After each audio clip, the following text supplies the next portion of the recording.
Hi, welcome to another episode of Why Australia. I'm Lisa Rossmeissl, owner of Boomerang Escapes and certified Aussie specialist with Australia Tourism. Each Sunday, I've been coming to you to share tips, destination knowledge, fun facts, all things Australia and why you should go to Australia and consider using an Australia travel expert to build your itinerary. We can provide probably the best value and experience for you. Australia is quite large, and I can tell this to you all the time that it's the size of the United States. So trying to decide what to put into the vacation time you have available as well as the budget, it helps to have the advice of a travel expert. And I myself have been down to the destination 6 times in the last 8 years. It is truly a passion of mine in the travel industry. Even though I do sell the world, this is where my heart lies as far as favorite places to visit. Actually, Australia, New Zealand, and the whole South Pacific is a love of mine. So each week we come here, of course, hello and welcome to any newbies. Thank you to my people that continue to support me each week with your likes, comments, and shares. I appreciate it.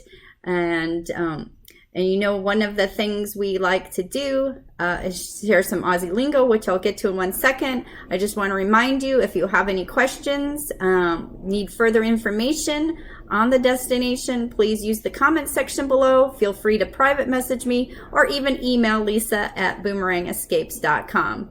So one of the fun things that we like to start the show out with is the Aussie Lingo. You can find this also in our weekly newsletter if you are not catching the show this week. This week's word is the mulga. Mulga is M-U-L-G-A. Mulga is a type of acacia tree found in the dry inland areas of Australia, generally used to describe the sparser inland areas.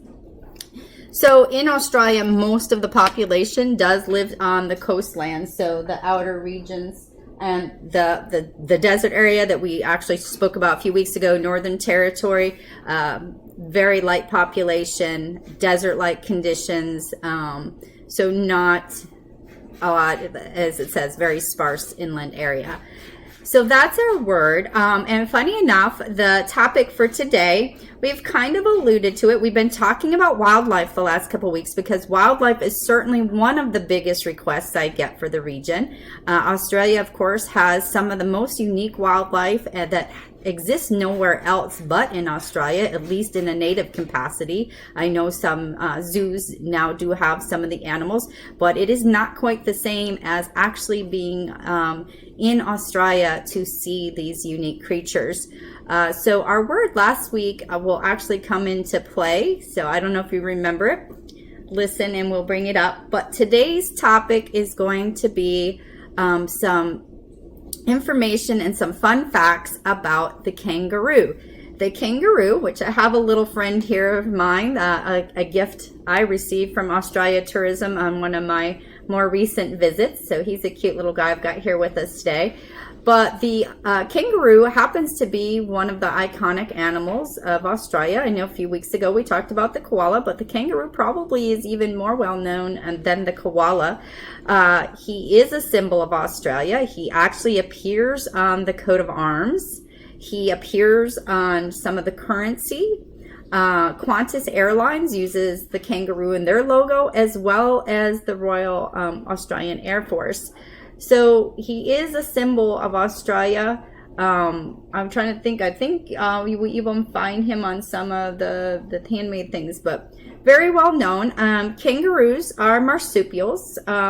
What is the common factor of marsupials is the little pouch here where you see the guy. This little baby's known as a joey. Kangaroos have very powerful hind legs. They have broad, flat feet for their jumping, hopping, leaping, and the tail, the longer tail, provides balance for them, and their heads tend to be small in comparison to the rest of their body. The kangaroos, there are 4 kinds. There's the red kangaroo, there's the eastern gray, the western gray, and the wallaroo. The red kangaroo is probably the most famous or most recognizable. He's the one that you often see featured in videos. You might see them boxing. He's the largest of the four types of kangaroo. They and very well adapted to the elements of Australia. You will find the other kangaroos in different area. The kangaroo over there, to me, is kind of, in as far as visibility and running into one, is similar to deer here. They seem to, you can find it in the backyard, you can find it on the golf course, you find them out in nature. Maybe occasionally one will hop into the city. I know they've had a wallaby, I believe, which is a relative of the kangaroo, actually hop across the Sydney Harbor Bridge. So they are easy to find, easy to spot. Of course, as we mentioned last week, Kangaroo Island is a perfect place to spot them in the wild. There are other places like that as well. And Cleveland Wildlife Park was one where you get to interact. Now, if you were to come across, people wonder, because they see those boxing pictures of the kangaroo, is the kangaroo aggressive? To humans, no. I mean, the kangaroo is only going to be aggressive to a human if it feels threatened. So obviously, of course, you're probably going to be with a tour guide or an experienced person when you're out in the wild. So if you're out in the wild, obviously you don't go right up and approach a wild kangaroo. You view them and take pictures of them from a safe distance. There won't be any problems. The male's going to be aggressive because he's protecting his mob. So a group of kangaroos is referred to as a mob. There are often 10 or more. The male kangaroo can have up to 20 wives in his mob. So usually if you're seeing any aggression, it's really the males protecting their territory, protecting their mob, fighting over a female, not with humans. So that's like, common sense when you're in the wild. Now the parks, it's a little bit different because those kangaroos have become used to human interaction. So they will come up to you. They will let you feed them. You can take photos with them, touch them sometimes. But also in the wildlife parks, they do have safety zones for the animals. Again, these are wild creatures, so we want to respect them. So there are areas, if the kangaroo is inside his safety zone, people are not supposed to go inside the safety zone. Leave the kangaroo alone. The kangaroos will come out when they want to interact with you. It's never been a problem with my experiences down there to have an up close and personal interaction. I'm actually going to share a photo later. One of my favorite interactions actually happened at Featherdale Wildlife Park outside of Sydney. And the feed was in like a ice cream cone, and the kangaroo, he came right up and he's like right there with his hands on it. And the funny thing is, I'm only 5 foot tall, so sitting on his hind legs, he's like practically as tall as me. I mean, the kangaroos in general can get as tall as 6'7". So you can imagine, I know my friends were a little concerned that if he was going to stand up and put his arms on me, but it was just a fun experience. And like I said, later this afternoon, after I get a chance, I will drop that photo in the comments below for you. But it was a really fun experience. You can do that. So back to the kangaroo. So we just said they can be 6'7". We'll go back and talk. The other interesting thing, like their height, is their speed. Their speed can be up to 12 to 16 miles per hour across when they get moving. Like I said, though, that in general, if they've got a food source, they're not really doing a lot of travel, though, but they will travel for food. And these guys with these powerful legs can leap up to 25 feet, have been known to leap up to 25 feet. So pretty powerful. But I also want to get back to the female in general, which this is representing the female here because we've got the little Joey in her pouch.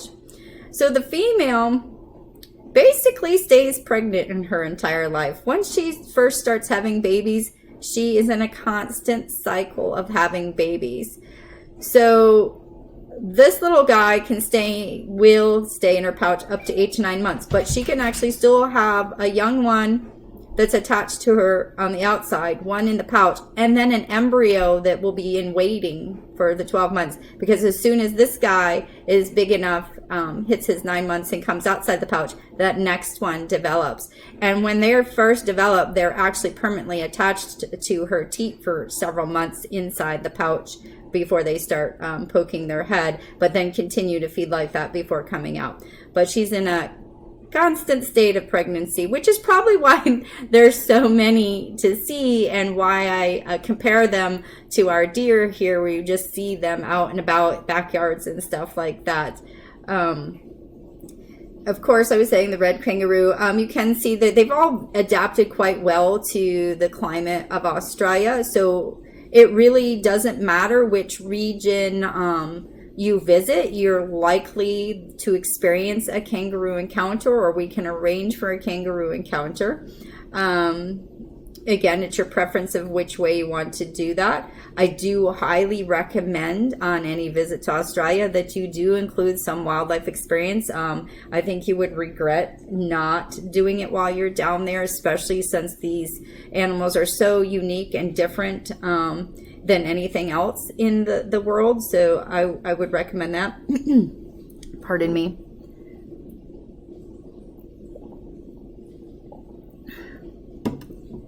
But I was going to reference, so still on the female. So, and we were talking about the speed last week. I was testing you, remember? The word last week referenced a kangaroo. Our word last week was blue flyer, and the blue flyer was the female red kangaroo for her speed.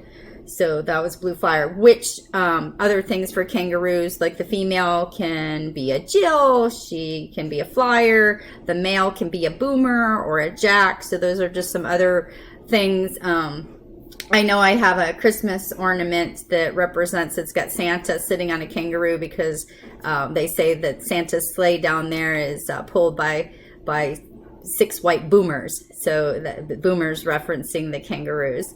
So those are just some fun facts and little well-known things about the kangaroo. If you'd like more information on the kangaroo, or more information on how to experience wildlife in Australia, please reach out to me. Again, the comment section below, or shoot me an email, lisa@boomerangescapes.com. I'm going to let you go back to your Sunday activities. I hope you are enjoying the remaining part of your weekend. It is beautiful here, and I hope it is beautiful where you are. Until next week, take care. This is Lisa Rossmeissl with Boomerang Escapes, your certified Aussie travel specialist.